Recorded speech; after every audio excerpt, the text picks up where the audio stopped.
আজ আপনাদের মাঝে আবার একটি নতুন রেসিপি নিয়ে চলে এসেছি। আজ আমরা তেল পিঠা বানাবো। সো হ্যালো এভরিওয়ান, আসসালামু আলাইকুম। শীতের সকালে পিঠা খাওয়ার মজাই আলাদা, তাই না? প্রতিটি বাড়িতে কম বেশি শীতের সকালে পিঠা বানানো হয়। আজ আমরা সকাল সকাল তেল পিঠা বানাবো।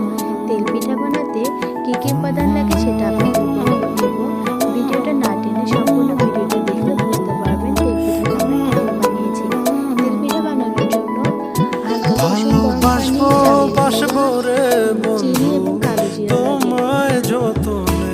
কুসুম গরম পানির ভিতরে চালের গুঁড়া দিয়ে একসাথে আমার মনের ঘরে চাঁদের আলো জুইয়া জুইয়া পরে বসে রাখবো রে বন্ধু তোমায় যতনে। পিঠা কিন্তু আমাদের অনেক সুন্দর হয়েছে। তো গুড় দিয়ে এই পিঠাটা বানানো যায়। অন্য কোনো একদিন গুড় দিয়ে তেল পিঠা বানার রেসিপিটা আপনাদের মধ্যে শেয়ার করব। ভালো থাকবেন, সুস্থ থাকবেন, বাই।